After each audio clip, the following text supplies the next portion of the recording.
a lot of people I talk to when I'm doing my trainings as well. The first thing is people are not very sure what they like or what they're interested in. And I think it all starts there. If I know I want to watch one episode or something on Netflix, even if I'm making sure that I've got meetings till 9 in the night, I will find time to watch that one episode. And upskilling has to become that one episode, that one reel on Instagram, that one video on YouTube for you. What's more important is understanding a lot more of people skills, having a lot of change management, adaptability, ability to be agile in learning, because especially in today's world that is having new stuff coming up every second day, how can you make sure you're not falling back? So let's say I'm somebody who works in technology and I could say that I'm great at one particular programming language. But if that's the only thing that I'm good at, I'm just not going to make it in the world for more than a year, because no skill can be utilized individually. Welcome to another episode on the Vibrant Publishers podcast. Today we have with us Sneha Ganesh, an analyst at MIQ. She has won the Niyaz Maya Fellowship by the Indian Institute of Science and has a passion for data, technology, and digital media analytics. When she's not crunching numbers, she finds herself inspiring audiences as a public speaker and a career resource trainer to more than 450 plus students. Welcome to the podcast, Nia. Thank you so much. And that was a lovely introduction. Thank you, Leah. To begin with, I'd like to ask you that as you began your career journey, what enabled you to identify your interests and how did you decide on this career roadmap? As well as, could you give us some suggestions for our audience to be on a similar stage? So I think for me, right from grade 8, I've always known that numbers and math was something that made me really, really happy. So I was your very typical teacher's pet. I was a first bench student in class, always topping all her math papers. I always knew that math, numbers, anything logical was the way ahead for me. But I was still not very sure in terms of what to do with math, because especially in today's world with so many options and so many subjects coming up, so many kinds of courses, how do I narrow in on what I want to do? And when I was in grade 8, my mom took me on this exercise where she took me to most of the colleges in Bangalore. She took me on this tour of all the colleges, and we went to the admissions desk at each one of them. And along the course of this tour, I started speaking to a lot of these people. I started watching the environment around me, the kind of way the students were studying, the exposure they were getting. And that whole journey, I think, really made it very clear to me, which is one, what do I see myself doing? Where do I see myself doing it? What kind of an institute do I want to be in? And also, what is the kind of exposure I want to get?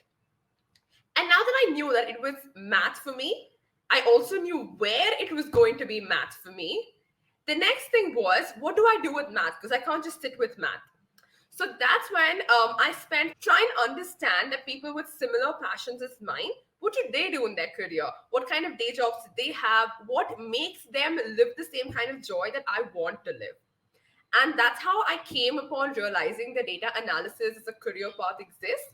And I realized that data analysis is something that combines most of what I think is my strong suit and the kind of skills that I want to bring into existence in my day-to-day job. And I think it was this whole journey which enabled me to zero in on the fact that, yes, I know that I get to be with people, I get to apply my logical reasoning, I get to obviously play with numbers. And all of this I get to do while also creating an impact on people, because especially in today's world with so much data, we got to do something meaningful with that data. And my job enables me to do that. So it was that entire journey for me. And I think in terms of suggestions of what people can do, I think a lot of people I talk to when I'm doing my trainings as well, the first thing is people are not very sure what they like or what they're interested in. And I think it all starts there. For a very long time, even I was confused. I was in two minds. But eventually, when I realized that what I actually like doing, the subjects, the domains, and things that I like playing with the most, that's when it becomes easier for you to make these choices. Because at the end of the day, we all want a job that's going to make us want to go to it every day. We don't want to just crib and say, oh God, what am I trying to do? So identify something that you feel deeply and are passionate about. It all starts there. And in today's world, there's no dearth of opportunities, there's no dearth of fancy things you can do. And there's always something new that you can start if it doesn't already exist. So identify what makes you want to do it and then go for it. So you spoke about identifying, but then, again, when you're learning a new skill and learning it quick could be very daunting. So is there a specific time and age that is required for upskilling? And is there a certain part to it? How does one go about with this? All right. So again, I don't think there's ever a time or an age for upskilling. So one of the most common questions that I get is when I'm like talking to people who are a lot more senior than me, who are obviously a lot more. It's always just us saying, "How did you figure it out when you were 22?" Or "How do you do what you do when you're just 22?" And my answer always is, there's no age or there's no number to anything. Um, I know people who do incredible things when they're 70. I know people who do amazing things when they're 10. And I think it all boils down, one, to a mindset that wants you to learn, wants you to pick up new skills, wants you to constantly keep growing. Because the crux of upskilling is just that, it is you enabling yourself to pick up newer skills so that, one, you are at par with what the world is doing, what's trending in the market, but two, also so you feel more confident about yourself. I mean, you don't want to feel like an outdated dinosaur. You want to feel like you are also able to contribute to conversations, contribute to what everybody else around you is doing.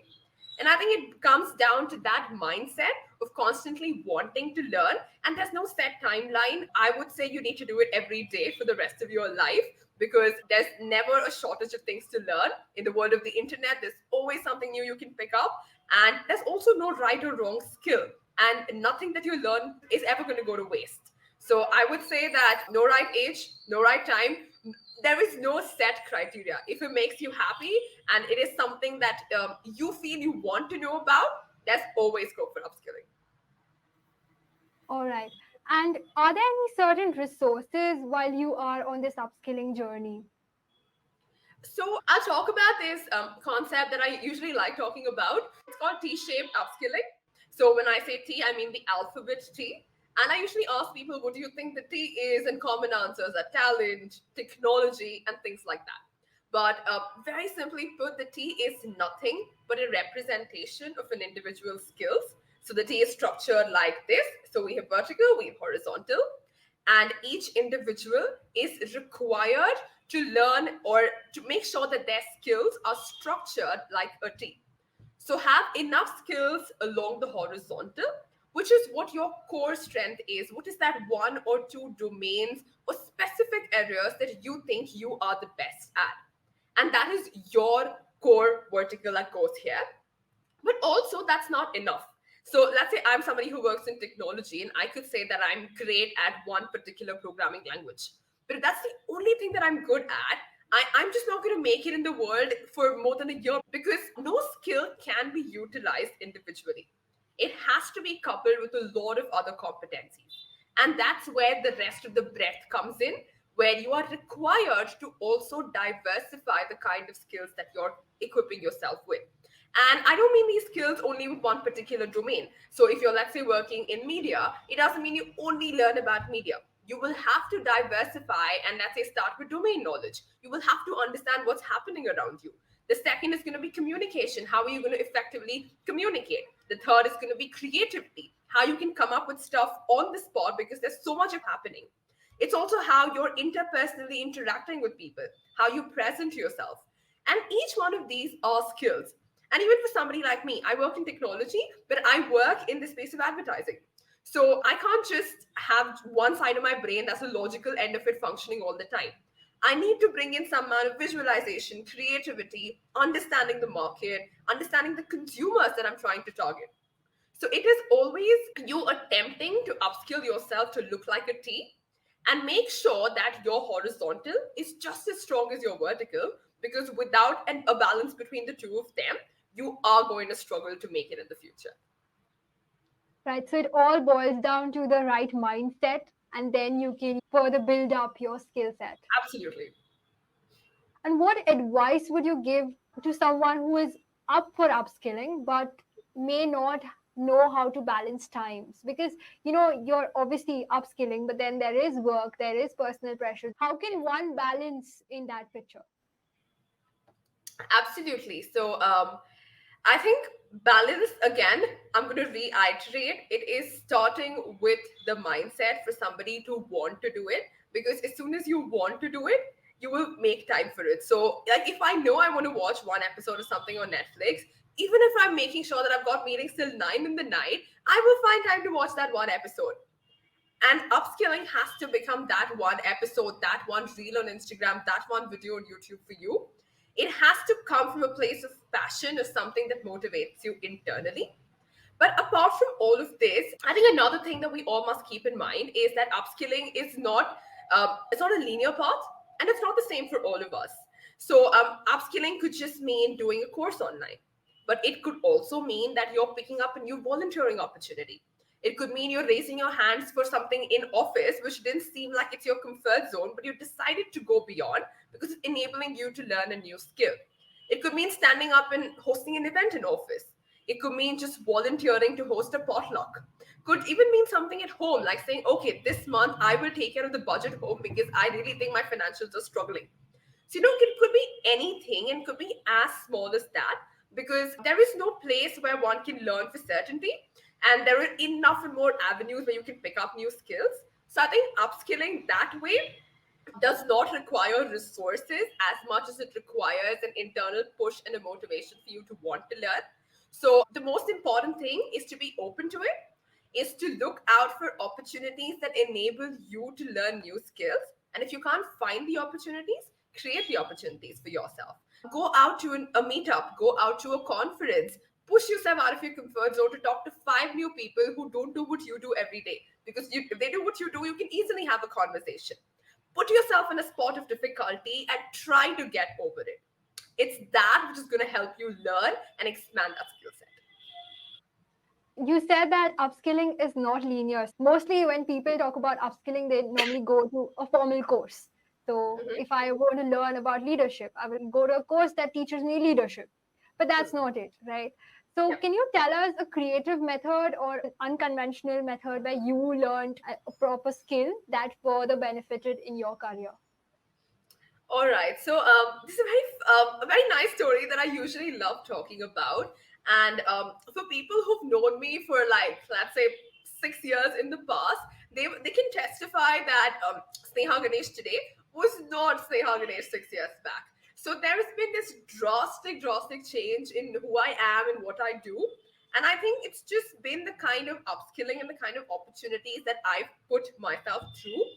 And yes, I have done enough of these courses too. Udemy, Coursera, LinkedIn Learning, all of them. And especially with everybody saying certifications and badges and things like that, which are so enticing. I've had my own fair share of them. But today I can say with absolute conviction that the kind of stuff that I've learned through academic learning, through those courses, through those certifications, does not amount enough to as much I've learned through doing something, through actually going through an experience. And I'll tell you the story. So, when I was just graduating from grade 12, that's when COVID hit.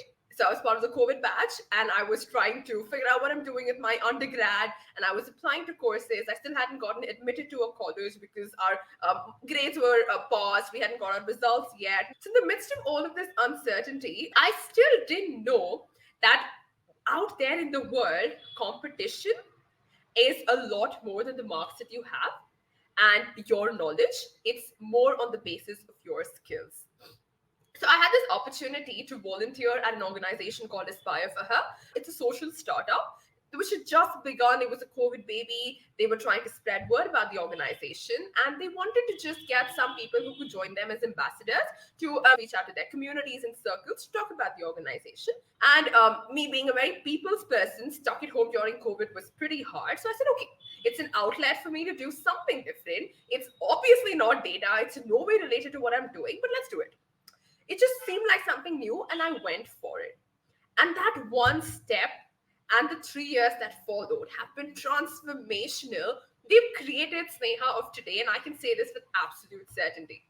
So, from just being an ambassador who was spreading the word, who was doing these tiny little tasks every day, I realized I loved the job that I was doing. I loved the kind of impact that I was getting to create. And I decided to take it to the next level. And I volunteered to start doing social media for that organization. Again, social media, marketing, not what I look forward to do in my career. But today, looking back at all that I've learned through those avenues of mine, each one of them has contributed to something I do. So today, I at least understand how social media algorithms work on the back end. So if I'm ever working on an analytical thing that involves posts on social media, I understand how it works. I know what's going on in the background because that domain knowledge was set. And this kept expanding. The company realized they liked the work that I do, and they asked me to take on another additional role where I was leading alliances and collaborations for the organization. And I was this 19-year-old kid who was talking to the top leadership at the biggest of companies like IBM, JP Morgan Chase, and so on. And there hasn't been a time that I haven't thought that, oh my God, what am I doing? Am I really good enough for this? But I still kept pushing myself. And none of this was formal learning. None of this was courses. None of this was somebody sitting and teaching me what to do. I was thrown into situations. I was forced to learn on the go. But I knew internally that what was driving me was to continue being the best at what I did. And I think these opportunities that really pushed me, that taught me absolutely new things, and that were not necessarily aligned to the career I had envisioned for myself, but still served as building blocks that laid this absolutely solid foundation for the career that I've eventually found myself in. So I went on to hold multiple positions after this. I've interacted with people across the globe, and all of that taught me skills ranging from conflict resolution, leadership, team management, creativity, just making sure that you can get stuff done because deadlines are so tight all the time. And just also adversity because we're doing this through COVID. So how can you make sure that you're not letting things impact you and still delivering quality result? And these form the backbone of anything that you're doing anywhere in your career. And all of these, eventually, when I sat for my job interview at MIQ, I could feel and see that confidence flowing through. The confidence without really questioning, saying, okay, this is not data, this is not analytics, why am I doing it? But still, at the end of the day, it was all of that which helped land the data and this job that I'm doing today. So I think it's that. Great, great. So that one opportunity built the foundation for you and you could grow into your career. True, and to never say no to an opportunity and to never overthink or just say, okay, this doesn't seem like something I'd want to do, so why pick it up? Make sure you're giving it a shot because I can say this absolute certainty there's no skill that goes to waste, and there's nothing that you're learning which won't eventually come to use. Got it. Finally, I'd like to ask that what are some key skills that you focus on and that would be valuable in the coming years? Is there any skill that you would like to highlight that young professionals of today could future proof their careers? Okay, so young professionals to future proof just makes it sound like something I would do too, because I still think I'm a young professional. But I think what's helped me along this journey, and which I think I will continue to keep at as I grow in my career too, I think is to again follow the T, which is make sure that your core skill or your core values and what you think is going to drive your career. So for example, if it's technology, making sure that your base in technology, in coding, and things like that is very, very strong. Understanding and knowing that it's this base that is going to always keep you there. So that foundation has to be strong. You can't afford to have it waver. But also, apart from this, what's more important is understanding a lot more of people skills, having a lot of change management, adaptability, ability to be agile in learning, because especially in today's world that is having new stuff coming up every second day, how can you make sure you're not falling back? How can you make sure that there's a sudden organizational restructure or there's a sudden change in the nature of the role that you're doing? Or if you realize your role is going to get redundant and you have to move into another position, how does that not phase you? But instead, you're in a position to embrace that change and to move on and pick up new skills quickly enough so that you are in a position to. And it's not a one day's task, it's not a 1 week's task, which is why I always say upskilling is lifelong. You do it today, you do it tomorrow, and you keep doing it every day. And you always do it in a very diverse fashion So that at no point in time are you saying, okay, this skill is not going to be of use. What do I do anymore? So you have something else to fall back on. And I think most importantly, just have fun. Because along the entire course of all the things that I've learned, there's never been something I've done that's not made me happy. So find what gives you that joy and find what makes learning a journey that is how a baby's going to feel at the playground. Like you're going there every day, you're going to sit in the same swing every day, but you're still just as happy every day. So make sure you find that for you. Make sure upskilling becomes that part of your lives that you keep doing it every day with the same amount of joy. And then don't think about being future proof. As long as you enjoy it, you're all set to make it. Thank you, Sneha. You shared some really great insights there and some great examples. I'm sure this session will spark an inspiration amongst young professionals like us and ensure that we pursue growth and obviously success with the right mindset. Thank you so much for having me. It's been an honor and a pleasure to speak here for Vibrant Publishers. And I hope all of our listeners and viewers had something to take away from this and that their upskilling journey from here on is a lot of fun. Yes. And to all our listeners, for more such thought provoking episodes, do subscribe to our channel. Until next time, stay curious and keep learning.